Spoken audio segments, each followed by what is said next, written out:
It's been legal since late 2018, but after all these decades as a banned substance, cannabis remains something of a mystery for many. Tamara Lilien is a cannabis sommelier and educator. She currently works with the pot company Ahlot, that's spelled A-H-L-O-T. And she joins us now for some of the essentials about weed as a recreational product. Nice to have you here. Thank you for having me. We should say that Ahlot, A-H-L-O-T, your company name, stands for? A higher level of thought. Which, higher, ha ha ha, right? There's a little pun there. Got it. Exactly. Tamara, I know that sommeliers deal with wine. I had no idea that there was such a thing as a cannabis sommelier. What do you do? So we've kind of borrowed the name from the wine industry, and essentially a sommelier, a cannabis sommelier involves assessing the quality, the ancestry, and the morphology of cannabis. Very much like wine. Exactly. So we use a number of quality indicators or measurements to determine a rating for cannabis. And comparably in the Ahlot role, we actually have a standardized assessment form that we're going to be using to assess various strains of cannabis to determine which strains we recommend for inclusion in the variety packs that are going to be available through the OCS. How does somebody get into this line of work? Well, I've had a personal passion for cannabis for a number of years. My background's in palliative care, and after identifying some of the major gaps that exist in the healthcare system, I decided to transition to this line of work.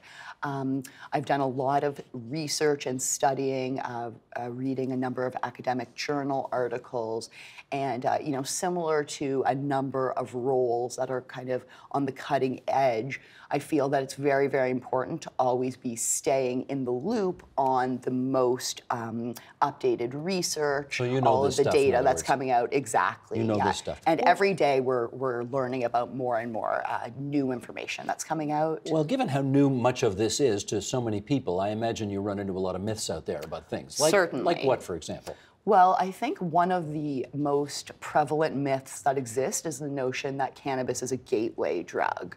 So, unlike alcohol, cannabis does not promote disinhibition or irrational decision-making. However, with alcohol, those are elements that we see, and that's actually more conducive to risky decisions.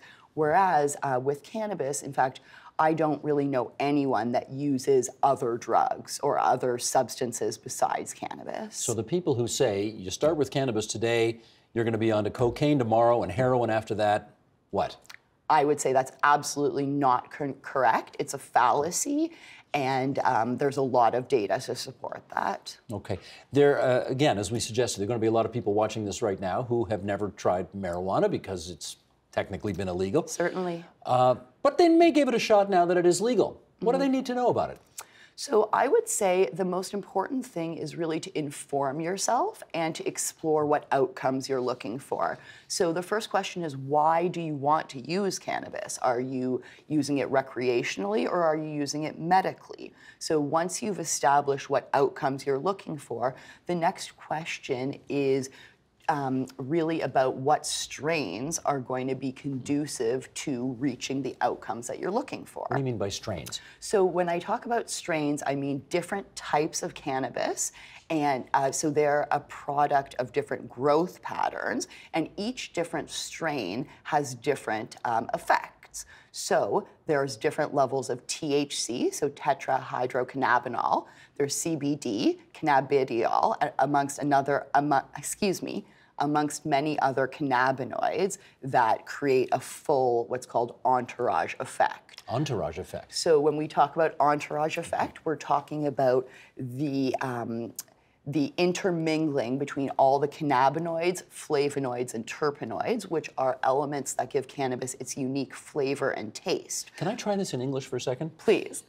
Is this to say, if I want a major, for lack of a better word, if I want a major league buzz, I would do this. If I just want something a little more mellow, I would do this. If I just want something in my brownies, I would do. Is that the kind of thing you're talking about here? So essentially, as a curator for Ahlot, what we're going to be doing is we're going to be identifying strains to meet various needs and meet various user groups. So for example, if you're a new user with no experience, we would want to gear you towards maybe the newbie pack. So that's likely going to have a number of different cannabis strains with lower doses or lower percentages of THC, such that you can begin to get your feet wet without necessarily getting more intoxicated than you are interested in. Along those same lines, as a lot cannabis curators, we're also going to be identifying other strains to meet various other user groups. Okay, for what it's worth, I'm going to read something here from Scientific American from a couple of years ago. Go right ahead. And then I'll get you to comment on what they have to say. Sheldon, if you would, the graphic. The idea that botanical marijuana creates a synergistic chemical effect, fingerprinting the experience with, quote, uplifting or relaxing or munchy notes, is highly contentious. Double-blind clinical trials, the gold standard for research studies in medicine, have never been conducted to investigate the effects of marijuana's, is it terpenes? Terpenes. Terpenes. Terpenes, yeah. Or its cannabinoids other than THC.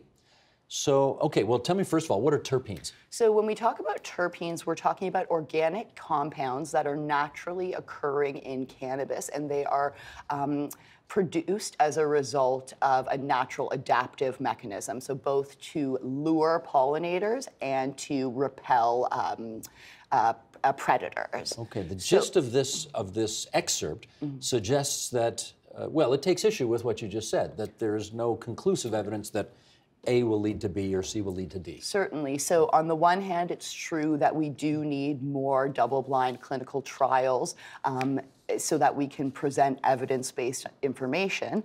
On the flip side, people are using cannabis right now. So we owe it to ourselves to learn as much as we can about the current climate. And interestingly, terpenes have predictive effects. So for example, myrcene, which is a terpene commonly found in mango, has sedative effects. So the more we understand the nature of the effects that are associated with the different terpenes, the more we can hone in to determine what cannabis strains are going to be best to meet the outcomes that we're looking for. I would presume all of those long, complicated words that you used earlier, they all have a different impact on different people. Is that fair to say? That's entirely correct. Cannabis use is highly individualized. So how do you make a recommendation then for, I mean, presumably you're going to make a different recommendation for every single person. So the idea is to use my knowledge, skills, and experience and my background as a cannabis sommelier to begin to identify strains that would best suit people, kind of the masses. So the idea is that if we keep a journal to understand which strains affect us in different ways, we can really identify which strains are going to be best for us individually. But no matter what anyone tells you, it's a highly individualized experience, and no two people will have the same effects of using one strain. In which case, let's finish up on this. And again, for the rookies out there who may be inquiring for the first time, there are precious few bricks and mortar stores right now in Ontario. It just hasn't got to that level yet. So if people are going to indulge, they're presumably going to, most of them will do it online. What should they be looking for? So what they should be looking for is, of course, the A Lot Discovery Series. So that will give them an opportunity to test a variety of strains. Some other things, so essentially, it's a really complicated environment that we find ourselves in. There's a number of different strains and brands, and if you don't have a lot of experience, it's really a challenging environment to navigate. And that's part of the reason that the curation committee has been compiled, is so that we can facilitate patient navigation or a person navigation across the sector. Gotcha. That's Tamara Lilien. She is a cannabis sommelier and educator, and a cannabis curator with a lot. Thanks for coming into TVO tonight. Thanks so much for having me. The Agenda with Steve Paikin is brought to you by the Chartered Professional Accountants of Ontario, helping businesses stay on the right side of change with strategic thinking, insightful decisions, and business leadership. Are you on the right side of change? Ask an Ontario CPA.